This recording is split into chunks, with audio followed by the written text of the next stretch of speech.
Hi guys, I'm Mike. And I'm Stephen. And this is Indy Fanatics, and we have a special guest on. It's been rumoured, I think, for a couple of weeks. We've been trying to get some sort of collab. I think we were maybe going to do like a look at the rookies going into the season, and schedules didn't quite align. But now we can chat IndyCar.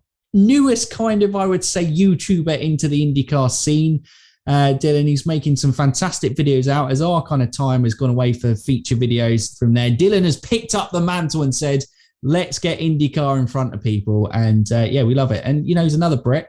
So I guess English people are taking over IndyCar is what we can only take from that, Dylan, right?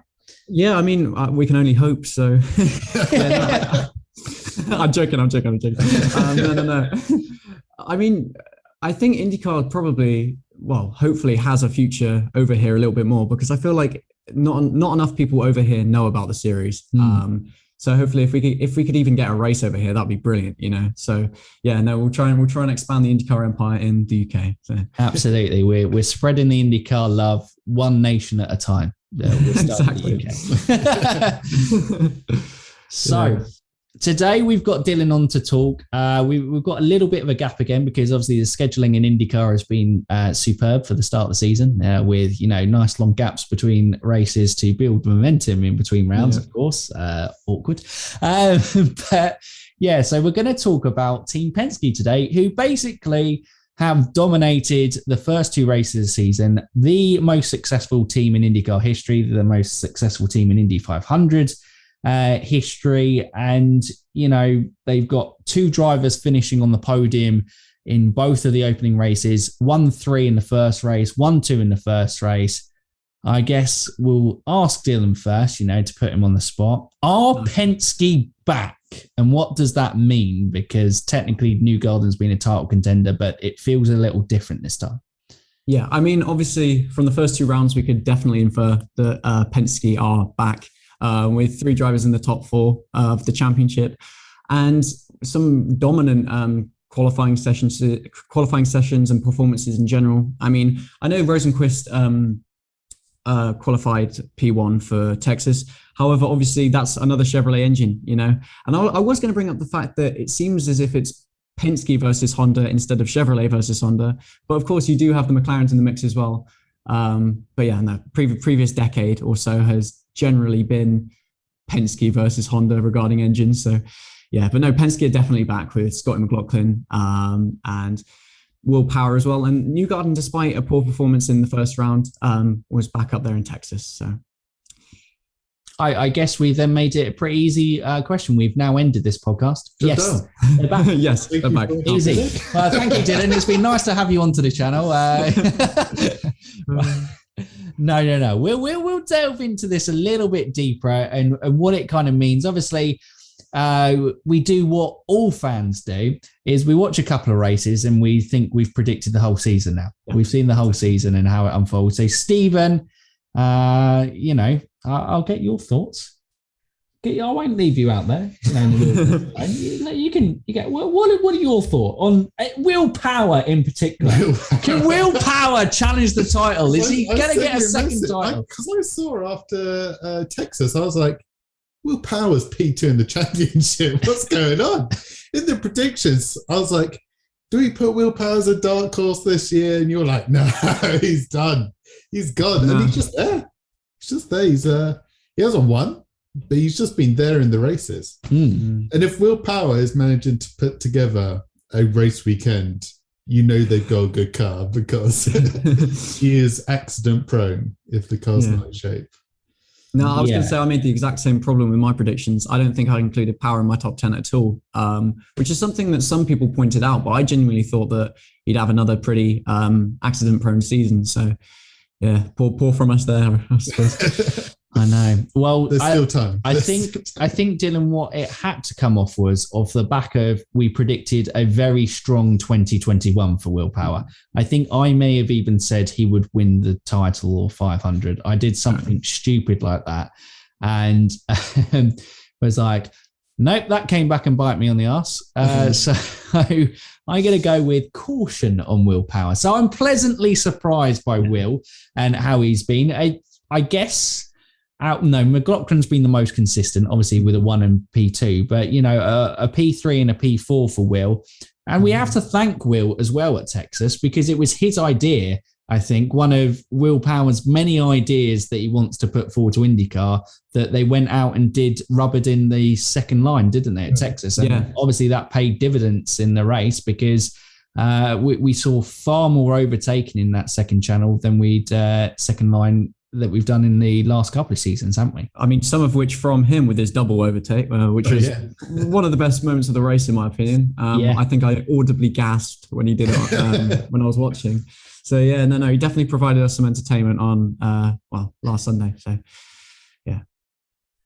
So, I think we can't talk about a resurgence of Team Penske without really thinking of Scott McLaughlin.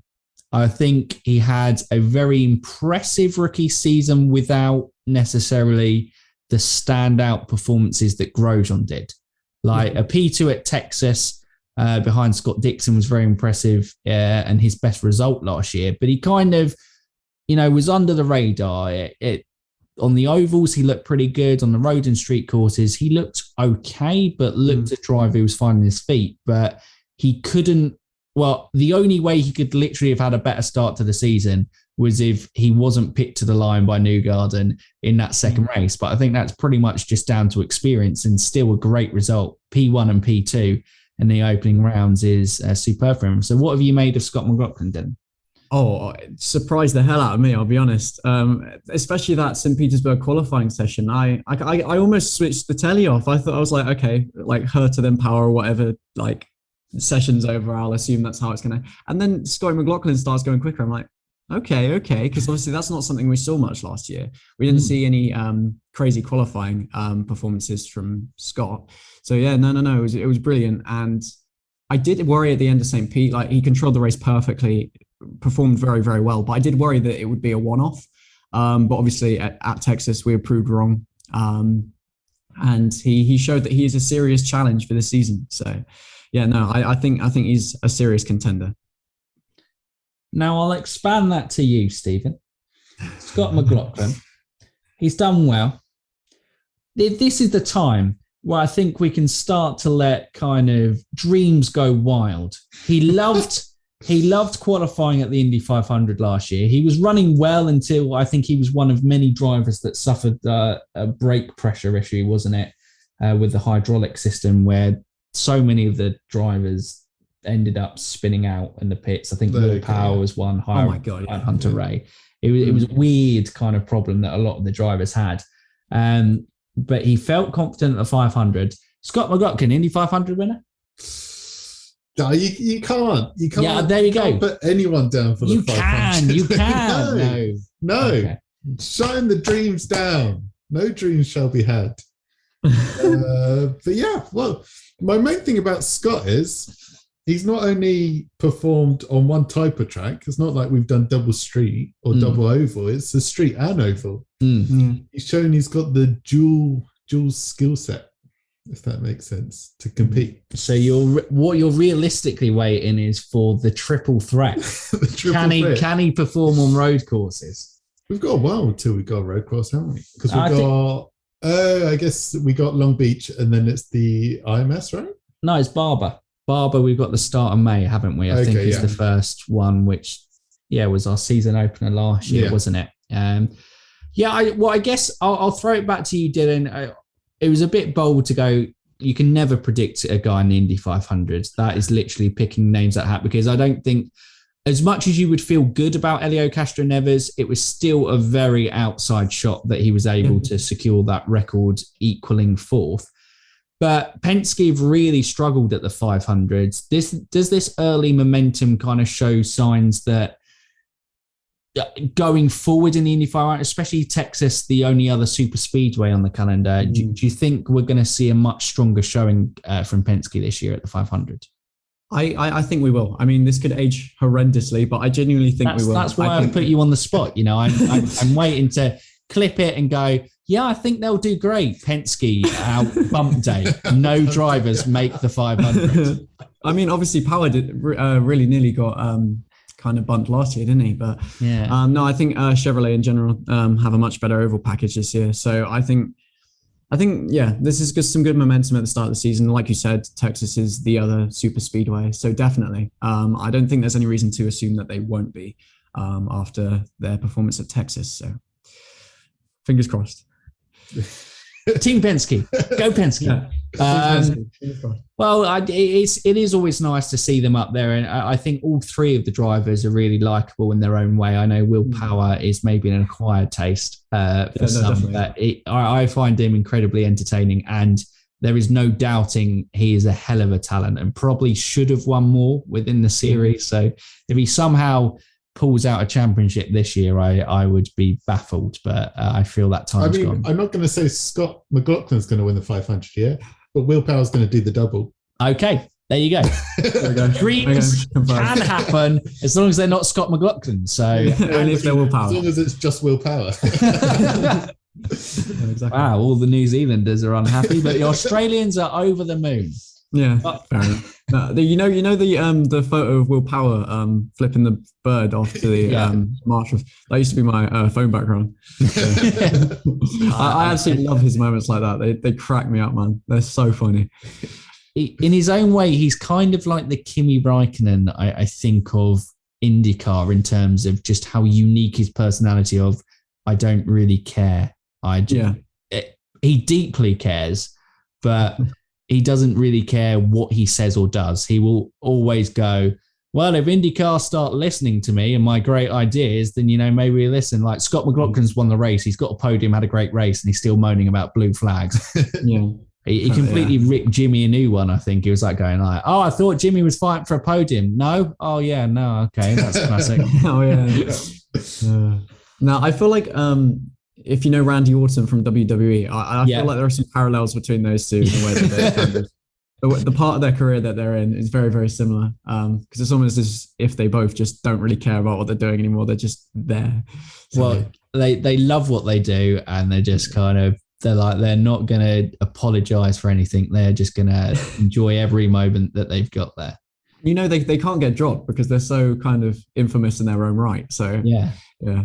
Absolutely. So I guess the way we were progressing this conversation on, so Penske, one of the traditional top three who, like we say, they're back. It's difficult to say completely back because Joseph Newgarden has been the main title contender, it would feel, for the past 2 seasons. I know it was a late charge last year and Pato kind of was the main.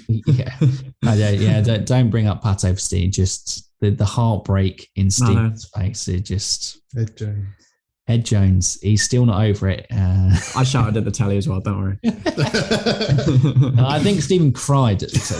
Oh, okay. We were live streaming and I was just like, oh no. just you can't, there's no moment to just go away and peacefully do it. You're live watching the race and just that moment of going. Do we have the clip of that? Do we have the clip of that? Yeah, I will get a clip of you and clip of it and send it to you, Dylan. It was oh Pato. But anyway, so yes, they traditionally are that, but they feel more of a force again that you expect from a Penske. I think last year they went like 9 races without getting that first victory before Newgarden looked like he might win every race, but it didn't quite happen. I think he only won like 1 in 4, but he retired or lost leading positions in the closing laps. Didn't he, a few? But Ganassi, again, looks strong. Marcus Ericsson's come out the blocks looking pretty good. Scott Dixon is there or thereabouts as always. And Palou obviously got P2 in St. Petersburg.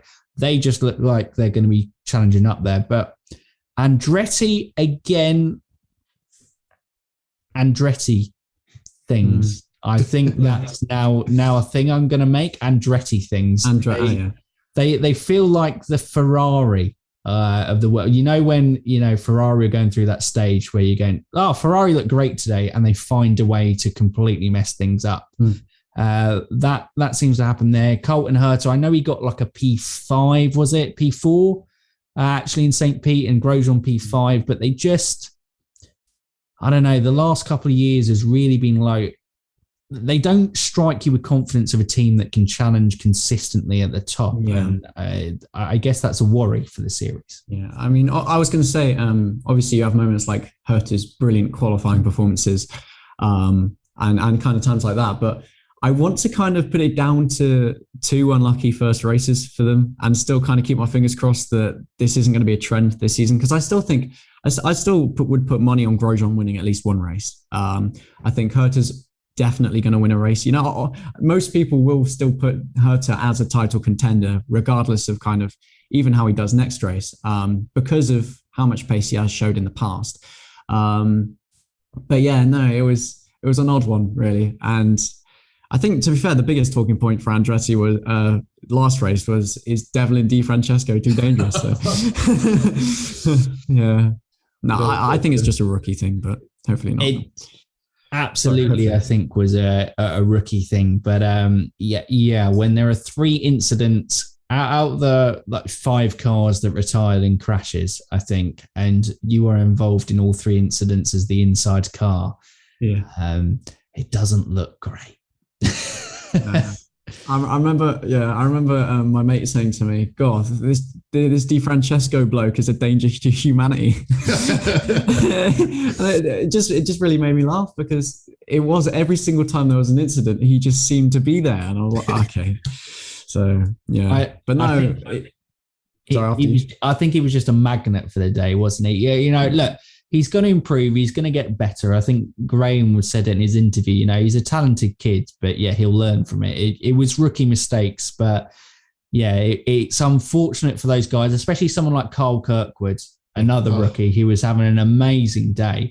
I think he was really finding his feet, and it felt, and Sato, to be fair, had plenty of pace. That it felt really harsh on those guys that their race was ended early. I know it wasn't, you know, necessarily completely Devlin's fault, and it was the risk of going side by side on the higher line. But yeah, I mean, the final crash, I don't think we can really put down to anyone else. No, that's why I left that one very much out of it. That is definitely Devlin's fault. It was mind-boggling to me when I saw it. I was like, my goodness.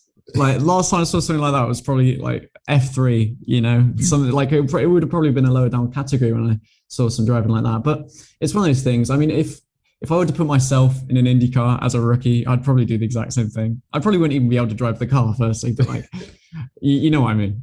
I would have wrecked the car in qualifying, and they would have gone. I wouldn't have made qualifying. That's true. Yeah, practice would have just been the car for the weekend. Yeah, no, exactly. So, but yeah, no. I think because obviously Herta and Grosjean had their problems. Herta was running a pretty decent race until his pit issue. I think the gun got caught or something like that. Or something.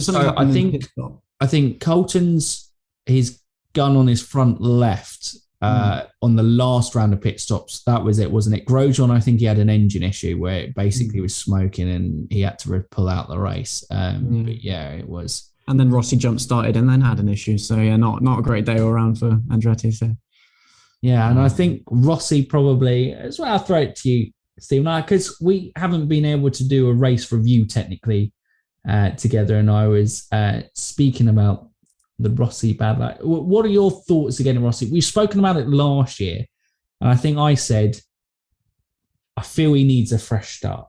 I think there needs to be a clean split between him and Andretti and Rossi, and it just, for whatever reason, you know, sometimes it's driver error, sometimes it's mechanical failure, sometimes it's a bit of both, and like strategy going wrong with Rossi. Like St. Pete, they did that weird one where they just left him out. Oh my goodness, yeah. St. Pete. Just a bizarre strategy that was never going to work. So what is your thoughts?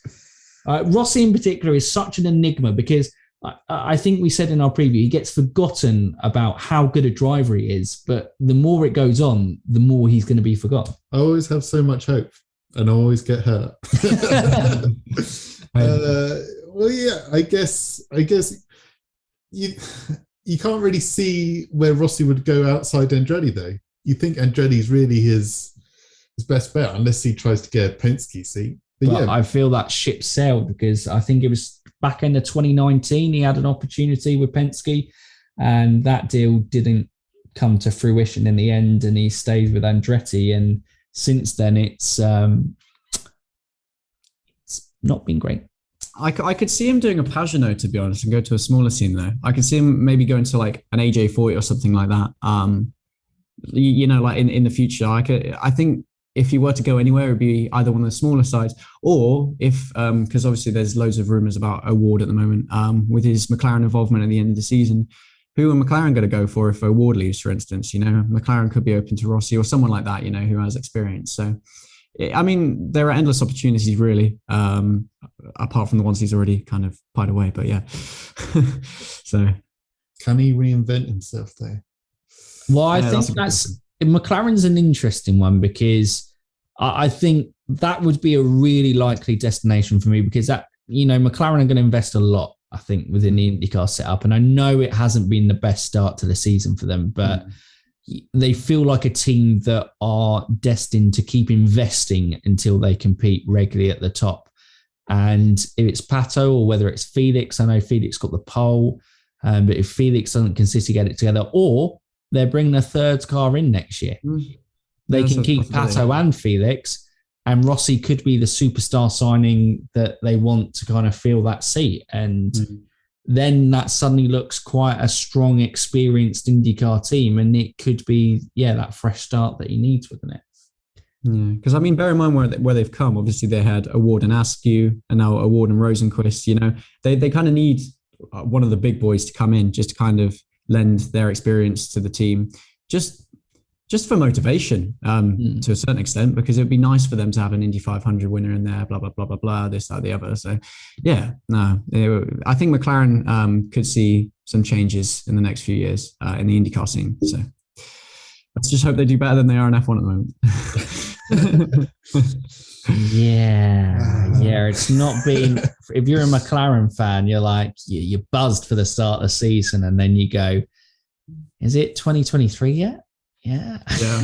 Luckily, I left my hat at school, so. Oh well, that's always a good thing. Brilliant. Yeah, smash that win. Well, go back to and round off Andretti.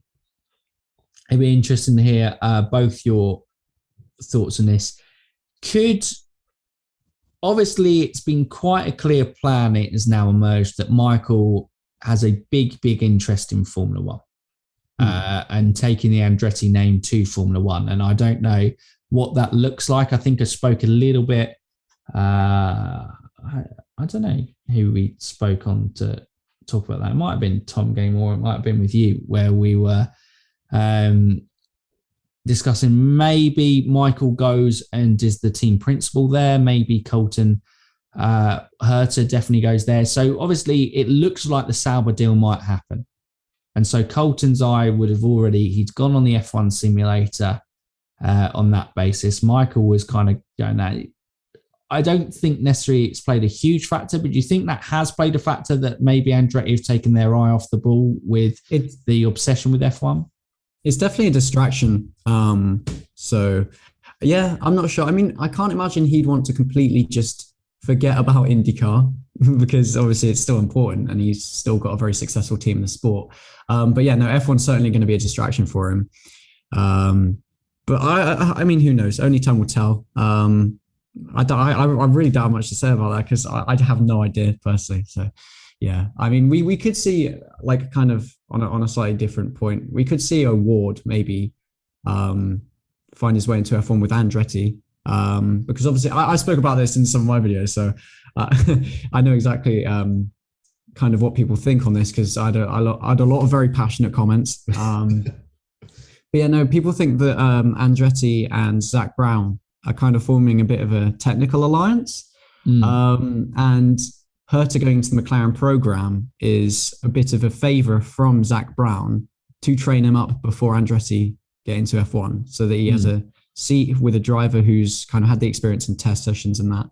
And maybe to repay the favor, Andretti could take on an award from McLaren and they can act like a little McLaren kind of not junior team as such, but like kind of linked team. But it seems that like there could be something between Andretti and Zach Brown. So that's something to consider. But yeah, no, on the other point, I really don't know. So, yeah. we'll never know, but we can always speculate. That is what we do exactly. as fans. We come from a place of little knowledge, and it's always fun to have that almost just mates around the table discussion going, now does it there? It's part of the fun. It's what it's like to be a fan and to kind Could of Callum Ilott win the Indy 500? Yeah, there you go. There you go. So, oh my God, I'd love that. It would be great. What would your thoughts be? I think, Andretti are everywhere. It's not like they're just an IndyCar and they're thinking about going into their second series in F1. They're literally in every kind of top tier motorsport series there is in some kind of form. So I don't think it would play too much of a part in their performance. I think they're just fluffing it a bit at the moment, is my technical analysis. Is it just a continuation of the fluffing it since the aero screen has been introduced? You think we thought that this could be Andretti's year, especially with Colton winning 2 out of the last 3 races. I think there's so much momentum. Did we predict? I think I predicted Colton to win the championship. So did I. Yeah. And which could still happen. This is 2 races in. You know, we don't want to go too doom and gloom. Like, it's a 17 race calendar. Like, we're not even halfway through, so you can't make 2 there. But early signs go. Early feelers, it looks like the same old Andretti that we've seen for the past 2 years, rather than like the one where Rossi was leading the charge, regularly contesting for the 500 and, you know, a championship contender as well. Yeah, they're there, but they're not at the top. Yeah. So, yeah. But yeah, we're literally only 2 races in. So we are speculating a bit too much, but we draw the most firm conclusions. That's it. Andretti gone. Yeah, Andretti I was going to say strategies been something that they really need to work on, in my opinion. I feel like Herta had so many performances, specifically last year, where he could have done so much better had the strategy have been slightly different, you know. So I feel like that's something they've got to nail down. Like, regarding drivers, they look like they should be one of the fastest teams up there, you know. They look like they should dominate every race, let alone be one of the fastest teams, with Herta, Grosjean, you know, Rossi. Not sure about Di Francesco, but we'll give him time. He's a rookie. To the first 3. He's a rookie. Let him develop. I know. I'm joking. Yeah. But I'd say the strategy is something they've got to work on. So. Yeah. So there's 2 more points I want to discuss, because I brought them up in the race review. Well, I didn't bring up one. I brought up another. So Santino Ferrucci. Now, some people in my comments, in our comments on the channel, have gone, they're not sure what the rap was around Santino, why he got a reputation. So basically, over here, us knowing Formula 2 probably on the routes go, Santino basically smashed into his teammate after the checkered flag, got sacked from his F2 team, got sacked as Haas's development driver, I think he was, or maybe reserve driver, before making his way into IndyCar. And I know he isn't the most popular driver around the grid, but what you can't deny is every time he steps within an IndyCar, he looks really good. Yeah, and he looks like he probably deserves a full-time seat. And so that's the question, Dylan. You know, would you like to see more Santucci in your life? I am not going to lie. I really, really, really would. I really, really want to see some more Santucci in my life. He makes races entertaining because I feel like he's definitely got a lack of fear, which allows him to pull off some of the most outrageous moves and like close calls as well. When he avoids some crashes, man, like on multiple occasions, he somehow finds a way through without making contact, and it's brilliant to watch. You know, it's just a shame that he kind of screwed everything up over here before coming to America. So I would like to see him. Yeah. That's my personal take. I might have offended some people by saying that, but I've made my fair share of Santino jokes on my channel. So it's all right. I'd want to see Santino. him. We're backing it. We're saying redemption story. Bring back Santino. I think someone said switch Devlin for Santino, but I don't think that would ever happen. I think he stuffed him. I don't know, for some reason, budget-wise, he just can't get it together. And Didn't he go across to Xfinity? Yeah, so but he's not doing full-time season in that. He's doing part-time. Drea Rainbold have taken him up this season for the 500 alongside another bloke without the reputation, but probably deserves a shot at more races, with Sage Karam. It didn't quite work out for him within the series as well. So, Stephen, Ferrucci thoughts? Yeah. Sorry, I'm not fully on the bandwagon. Why? Why aren't you? Me and Dylan are here. Ferrucci, let's go. Team Ferrucci. I'm going to build a Ferrucci flag and wave it. I'll make a t-shirt. I'll make a t-shirt. He's a great 500 entry. I think he's great at the 500, but outside the 500. What do you mean outside the 500? Every time that he stepped in like a Rahal Letterman Lanigan car, he seemed to get top 10, and then somehow Lundgaard gets the seat. I mean, Lundgaard's a decent driver. He's pretty good, but he did impress. But realistically, I know he had more chances, but he delivered. Yeah, but if I look at the current grids, I don't really see like a strong. I would rather see Ferrucci in their seat rather than them. About Foyt, AJ Foyt. I'd put him in Foyt. But he hasn't got the money for Foyt. True. Is it harsh to just like put Ferrucci in for Calderon? No, that's personally where I could see it. I mean, I was thinking it, but I wasn't sure if I could say it. Yeah, it's whatever. I mean, I spent enough time watching F2 in the 2019 season to have that opinion. So, yeah. Tatiana represents maybe a few more things than just racing. I think is the diplomatic version of saying it. She is a symbol for female racers, whether on a competitive level, she is right there. Is a debate that I think is fair to have. But I think for the good she brings in terms of a female representative, it is positive to see that with Foyt. You've made me feel bad now. There was no. Yeah, now. Dylan will never be coming back to the channel after horrible remarks about Tatiana Calderon. No, that's not. Oh, okay. I would genuinely. There was no ulterior motive behind that comment whatsoever. It's just. All right, we're clipping it. We're ending. Oh no! Is Dylan James GP over? Yeah, that's the title. There we go. And stick your face on the Rosberg meme. No, God's sake! I expect you to put that in the video at least now. Oh, brilliant! God's sake! No, that's not even what I was trying. Okay, I've just. No, I know. Sorry, we've stitched you up performance. Yeah. Those are one of the seats you would see Ferrucci come in. I haven't got a strong.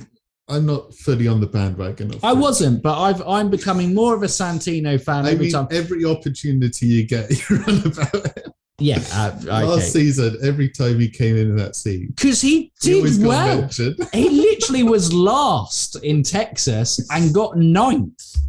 I feel like it's supporting the bad guy to a certain extent. I feel like there's some fun supporting the... Yeah, that kind of villain that you're supposed to hate, but you just can't help but root for him. That's why I quite like the idea of Drea and Rainbold in the 500 this year, with Karam and Ferrucci both kind of torpedoing around, trying not to like spin anyone. But yeah, no, I'm excited to see them both in the same team, you know, round the 500, because I think that'll be really fun. So if they can just qualify, like not on bump day, if they can get really up there.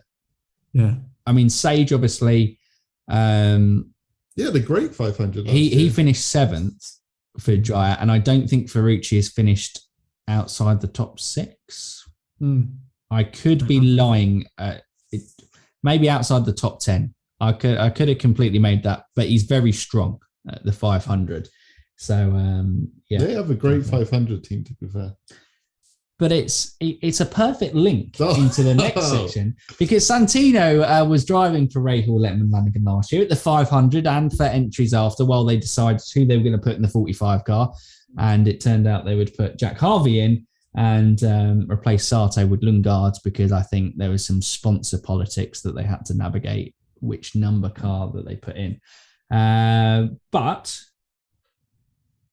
Rahal, Letterman, Lanigan, have they been a disappointment so far? Yeah. That's it. You ask it so dramatically. 2 of them in the top 5 in my predictions. I really I wanted to bring this home for Stephen, as he had like Rahal 3rd, Harvey 5th in the championship. He'd gone, we discussed Rahal in a really good position, and Stephen went all in. Yeah. So don't play poker with Stephen, or you'll take all this money. Yeah, I mean, yeah, we'll win. So. No, I don't know. They have been pretty underwhelming. I think I predicted Rahal in a pretty good position in my predictions as well. But I mean, again, it's a long season, so you never know. They've always got time to come out and win a race. So. But yeah, no, so far they haven't perhaps performed how we thought they would. So that's what I say.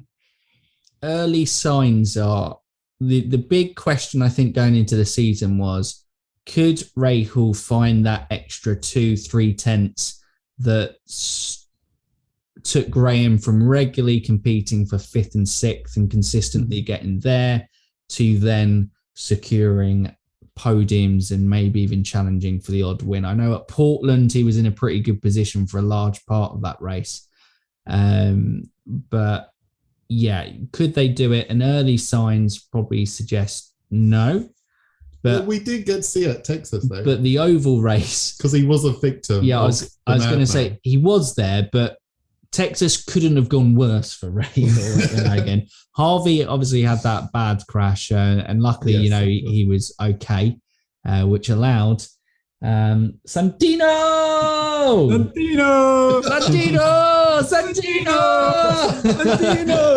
I'm actually going to print a T-shirt. I'm going to have to.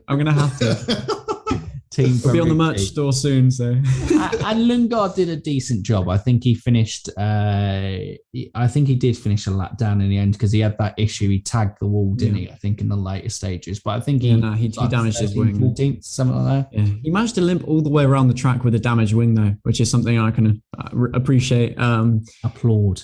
Yeah, applaud. Yeah, no, exactly. But yeah, no, again, pretty. It was similar to what we said about Andretti just getting unlucky, though. But that's a big part of IndyCar. Some days just aren't your days, and some days are.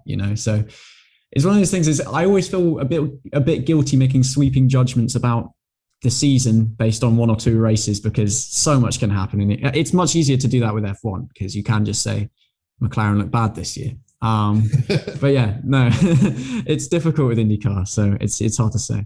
Which is why it's one of its biggest strengths, is because it does have that unpredictability. Because so many drivers have potential to win races, and even though it's been Team Penske who's come out the block strong, it is technically still 2 races, 2 different winners. I know F1's had the same in Leclerc and Verstappen, and very similar circumstances probably in terms of McLaughlin. Leclerc won the first race and then got overtaken late into the race to lose out and come second into it. Look at those similarities into its synergy. Wow, between the series. Yeah, but see, the thing is, I'd say that Charles or Max will probably win the next F1 race. So that's a fair judgment. However, Will Power will win. Yes, that's what you were going for. I was going to say Herta, but yeah, I mean, Power could do it. So. No, I think home GP for Herta. I think he's definitely there. So yeah, we'll look. Round off. We'll obviously do, and you'll do previews as we approach closer to Long Beach. It's an absolutely fantastic circuit, the crown jewel of street circuits in America for certain, and it's one of those really great tracks. And it's a lot of people criticize places like Monaco as outdated, but Long Beach seems like a street track that stood the test of time. It can produce great races. So Andretti do have a chance, I think, to bounce back in Long Beach, and you mentioned Herta maybe to win there.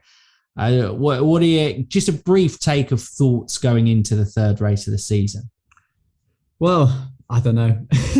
I mean, Herta, like I said, I think Herta's going to win. That's what I said at the end of my last podcast. I think Herta's kind of going to have Long Beach in the bag. I'm probably going to be proved wrong. And again, you're going to use this clip out of context just to mug me off. So, but yeah, no, I'd say it's going to be a better day for Herta overall, like you said, home track and all that. And he's such a quick driver, you know, and we've seen that multiple times. And Long Beach last year is no exception. So I think, we could see Herta on the top step. As for other drivers, I think we'll see McLaughlin back up there still, because, well, he proved in St. Pete he was pretty quick around street circuits. So you'd be a brave man to count him out. And it's hard to say again because I'd just say Palou for the third spot. So it's a very, very basic podium prediction for an IndyCar race. But then again, anything can happen with cautions and all that. So who knows? A Ward could finally kind of get McLaren going this season. So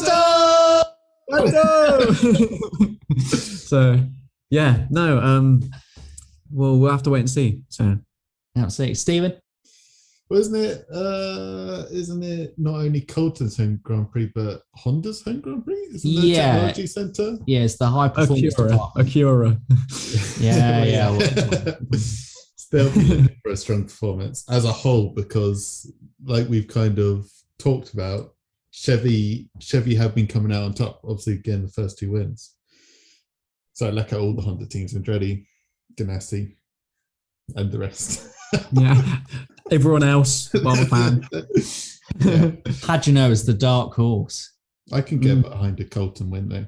Yeah. He did a great job last year. Kind of waiting for a big qualifying performance from him again. My gut feeling this far out is this screams an Alex Palou come from nowhere race where he'll be absolutely nowhere the entire race. He would have qualified like somewhere standard, like 8th or 9th.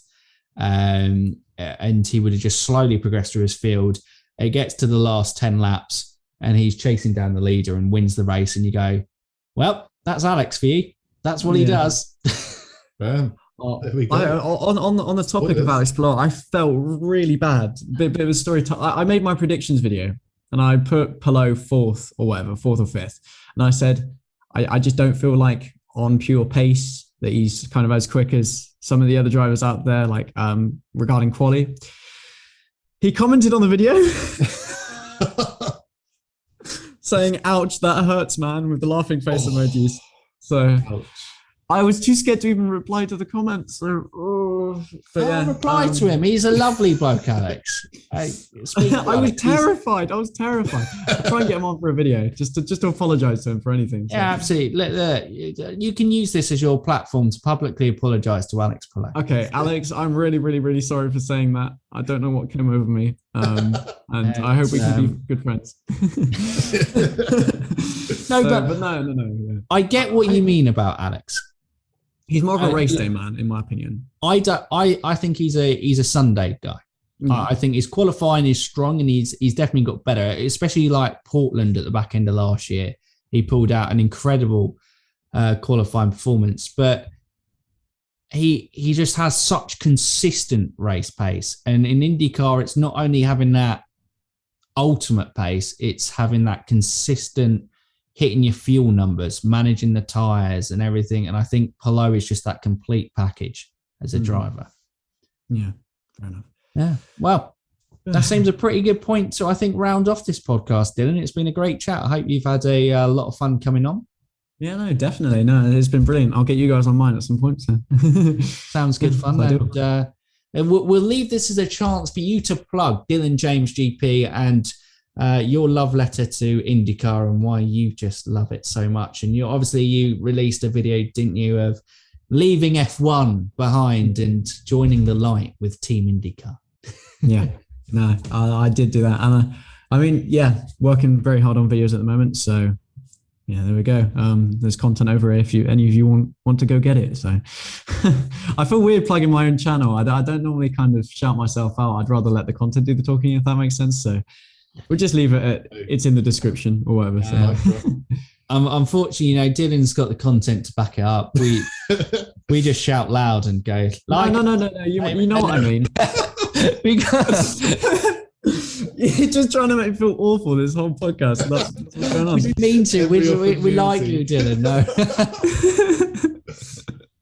No, I'm joking. No, in all honesty, I think Dylan, you're creating some really great content for IndyCar, and I think the more I think you spoke about it in your last video in terms of it doesn't, and it's something we feel kind of passionate about as well, that IndyCar doesn't necessarily get the love that the series deserves. It's a series kind of stacked with brilliant drivers. The racing's competitive week in, week out. It's fantastic.